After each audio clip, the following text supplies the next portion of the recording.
Seeing Amazon payouts that don't match your sales, those are deferred transactions. If you book them wrong, your year-end profit and loss is not going to match your Amazon 1099K.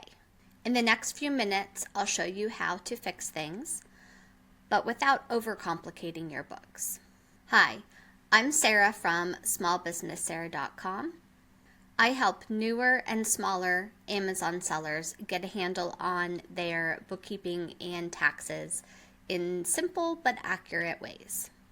In late 2024, Amazon began to roll out their DD plus 7 policy, delivery date plus 7 policy, holding funds for about 7 days after delivery of the item.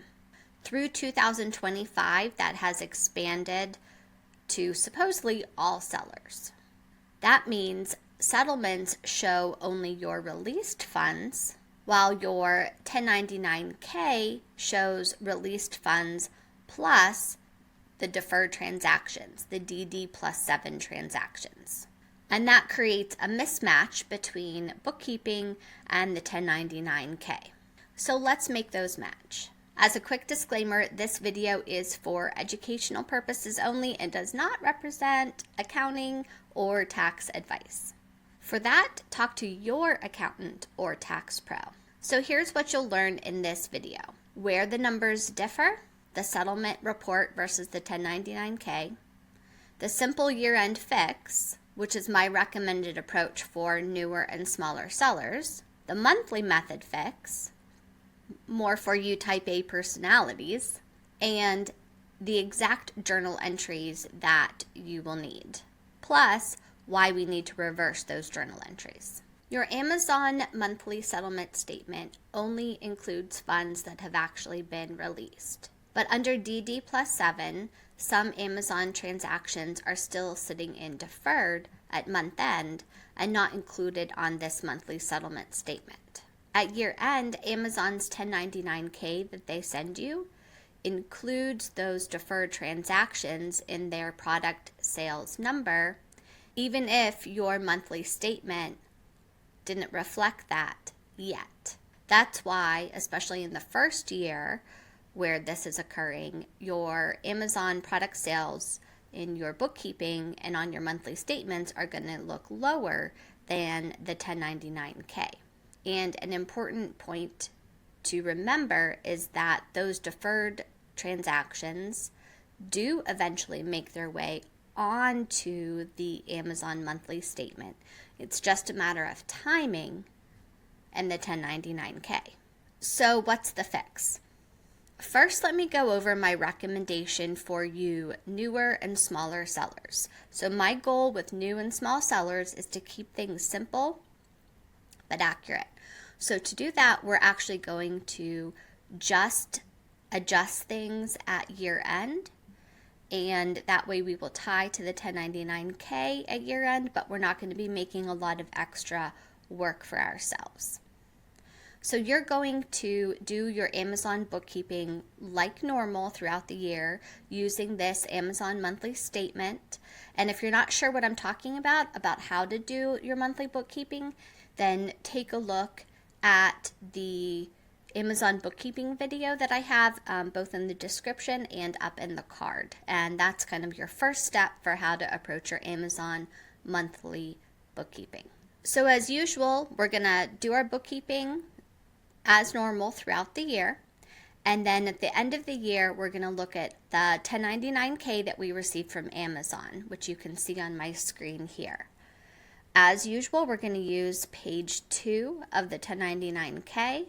And for the purposes of this video, I'm just going to look at that product sales column, but you would apply the same principles to all the columns on the 1099K.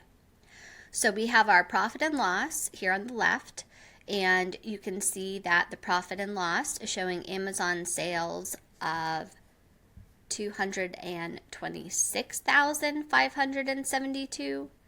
And the product sales column on the 1099K is showing $237,771. And so that's the difference I'm talking about. the profit and loss on the left was created using the monthly statements for the year, but Amazon is including deferred transactions in the product sales figure in the 1099K. So we just want our numbers to match for year-end reporting purposes, and we need to be careful about not double counting. So we're going to calculate the difference, and our difference was $11,000, $198.81. So at year end, this is the journal entry that we're going to post, 12/31/24. Like I said, I'm just focusing on the product sales line in this example. So we are going to increase our product sales line, and we're going to debit Amazon Holding. Once again, if you don't know about Amazon Holding, take a look at the video in the card or in the description. So that's the entry that we're going to post as of 12/31. When we do that, you can see that our Amazon sales line, 237,771, now agrees to the product sales on the 1099K. So that's great. But there's one additional step that we need to do, and this is very important, because if you do not do this next step, then you're going to end up double counting some sales. Because basically what we have done is we have just moved some sales that Amazon wants us to put into a particular tax year, in this case 24. We've moved those sales to 24, but they're going to show up in our January monthly statement. And if we just went ahead and recorded our January monthly statement, we're going to be double counting those sales, because we basically moved what Amazon is going to call January sales into December just to match the Amazon 1099K. So what we're going to do, super easy, is we're going to record a reversing journal entry. So what you'll notice here for our reversing entry, I have changed the date. So this is a brand new journal entry. You'd copy the one that you posted in December and create a brand new one for January. Make sure the date is 1/1/25, and then we just move the column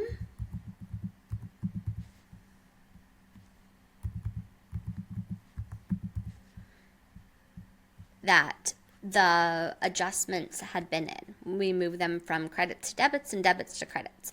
So basically what we're doing now is we're going to be taking out of our Amazon sales in January, we're going to be taking out that $11,000. So now we can still use our monthly statement to record our monthly journal entry like normal, easy peasy, but we're not going to be double counting those sales that we moved to December just to agree to the 1099K. Got it? So that is my recommended method for all of you newer and smaller Amazon sellers. Using the monthly statement is just fine. It's a bit closer representation of when you're actually going to see your money, and we're recording the revenue closer to the time when you're going to receive the money. However, for tax purposes, we need to agree our bookkeeping records to the 1099K at year end, and so that's why we're doing this hocus pocus. But if you record the adjustment at 12/31, you must make sure you reverse it on 1/1 so you don't double count.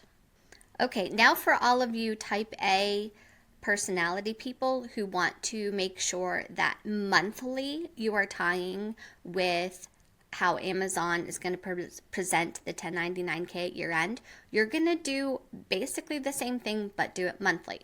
So you're going to record this monthly journal entry from your monthly settlement statement from Amazon, step 1. Step 2, you're going to run your deferred transactions report in Amazon. As of now, that report can be found in Seller Central under Payments, Reports, Report Repository, Report Type, Deferred Transactions. Amazon is always changing where they put these reports, so like I said, that's where they are right now. Now here's an important point. You can't go back in time and run this report. So if you want to make this entry every month, you need to run it at month end or maybe the first of the month. So for example, if you need your August deferred transactions, you need to run that report on August 31st or maybe September 1st. You can't go back in time. Now that it's October, you can't go back in time and run this report for August. So if you haven't been able to do this all year in 2025, you might want to wait and start this method in 2026 so that everything is consistent for the whole year. So you're going to run your deferred transactions report at the end of the month so that you have it ready and waiting whenever you're doing your monthly bookkeeping. This is an example of what the deferred transactions report might look like for you. And I have froze this top row so we can kind of see what we're looking at. This is the product sales column, and we simply sum the column and get our deferred transactions value right there. So that is the amount that Amazon is going to include in the 1099 for this month, but they're not including it on the monthly statement yet because it hasn't passed the DD+7 length of time quite yet. And then all you're going to do is record the journal entry. So let's go back to our journal entry page. Okay, we've already posted our regular monthly journal entry from the settlement statement for the month of August. We ran the August deferred transactions report on August 31st. We know what that figure is. And once again, in my example, I'm just doing the one column to make this a little simplified. So now we're going to record those Amazon sales. And then the other side of the entry is to our Amazon holding account. So same exact thing that we did year end, except we're doing it monthly. So what does that mean? That means we also have to reverse it. So after we save this entry, then we create a new entry for September 1st and we reverse it. We put Amazon sales, same amount in the debit column, and then Amazon holding in the credit column, same amount. So once again, what this is doing is we're just literally moving sales. This $29,000 would have eventually appeared in your September Amazon monthly statement, but Amazon, for their 1099 purposes, put it in August. I mean, why they can't just change the settlement statement so this is all like, why the settlement statement can't continue to match the 1099K like it always has, I have no idea, but this is where we're at. So basically, Amazon's 1099K put it in August, so we did to match that. And now we've got to take it out of September because otherwise when we go to record our regular monthly journal entry for September, we'd be double counting it. If you don't understand, all I gotta say is trust me, this is how we do it. Okay, so what are the pitfalls that you could encounter when you are following this procedure, especially monthly? So the biggest thing is forgetting to run that deferred transactions report at the end of the month. Because if you don't run it, you can't go back in time and run it, and then you don't have numbers for that month to record the deferred transactions. Secondly, forgetting this reversal. I know some of you are going to do that, or you're going to copy over your original entry instead of making a copy and changing the date on the next one. So just be super careful about the dates and about reversing when you're doing these journal entries. And remember, lastly, I would say that if you try to start this mid-year, you're probably going to just confuse yourself. So I would probably begin this process when you can do it for a full year if you want to go the monthly route. My last piece of advice is for you larger sellers with high volume, lots of deferred transactions, lots of revenue, been doing Amazon selling for a while. For those of you in that boat, I would recommend that you start using an integration like A2X rather than trying to do all of this yourself. My methods are definitely designed for the smaller seller who isn't quite ready to start paying for apps and integrations. But if you are a larger seller and you're to the point where paying a little money to get a great integration product is within your realm of capability, then I would highly recommend A2X.